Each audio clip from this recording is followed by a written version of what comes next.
एक बार एक शक्तिशाली राजा किसी घने वन में शिकार खेल रहा था। अचानक आकाश में काले बादल छा गए और मूसलाधार वर्षा होने लगी। अंधकार में राजा अपनी राह भूल गया और सिपाहियों से अलग हो गया। सूर्य अस्त हो गया था, लेकिन अकेला राजा राजमहल तक नहीं पहुंच सका। भूख, प्यास और थकावट से व्याकुल राजा जंगल के किनारे एक टीले पर बैठ गया। थोड़ी देर बाद उसने कुछ बच्चों को गांव की ओर से आते हुए देखा। सुनो बच्चों, जरा यहाँ आओ, उसने उन्हें बुलाया। जब बच्चे उसके पास पहुंचे तो राजा ने उनसे पूछा, क्या कहें, थोड़ी भोजन और जल मिलेगा? मैं बहुत भूखा प्यासा हूँ, नन्हे बालकों ने उत्तर दिया। अवश्य मिलेगा, हम घर जाकर अभी सब कुछ ले आते हैं। वे गांव की ओर चले, भागे और तुरंत जल और भोजन ले आए। राजा बच्चों के उत्साह और प्रेम को देखकर बहुत प्रसन्न हुए। वह बोले, प्यारे बच्चों, अब मुझे यह बताओ कि तुम जीवन में क्या करना चाहते हो। मैं तुम सबकी सहायता करना चाहता हूँ। कुछ देर बाद सोचने के बाद एक बालक बोला, मुझे धन दीजिए। मैंने कभी दोनों समय भरपेट भोजन नहीं किया है, कभी सुंदर वस्त्र नहीं पहने हैं, इसलिए मुझे केवल धन चाहिए। राजा मुस्कुराकर बोला, ठीक है, मैं तुम्हें इतना धन दूंगा कि जीवन भर सुखी रहोगे। यह शब्द सुनते ही बालक की खुशी का ठिकाना न रहा।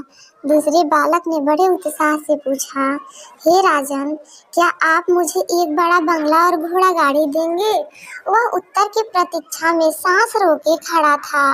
अगर तुम्हें यही चाहिए तो तुम्हारी इच्छा भी पूरी हो जाएगी, राजा ने कहा।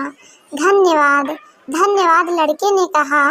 उसकी आंखें चमकने लगी। आज से मेरे घर में घी के दिए जलेंगे, वह बोला। तीसरे बालक ने कूदते हुए पूछा, महाराज, क्या आप मेरा सपना भी पूरा करेंगे? हंसते हुए राजा बोला, क्यों नहीं महाराज, मुझे धन नहीं चाहिए, न बंगला, मुझे तो आप ऐसा आशीर्वाद दीजिए जिससे मैं पढ़ लिख कर विद्वान बन सकूं। शिक्षा समाप्त होने पर मैं अपने देश की सेवा करना चाहता हूँ, लड़के ने कहा। राजा तीसरे बच्चे की इच्छा सुनकर बहुत प्रभावित हुए। उसने उसके लिए उत्तम शिक्षा का प्रबंध किया। वह परिश्रमी बालक था, इसलिए उसने दिन रात एक कर दिए और प्रत्येक कक्षा में प्रथम स्थान प्राप्त करने लगा। जब उसकी शिक्षा समाप्त हुई तब राजा ने उसे अपने राज्य में मंत्री पद पर नियुक्त कर लिया। वह विद्वान था, अतः राजा तथा नगरवासी सभी उसका सम्मान करते थे।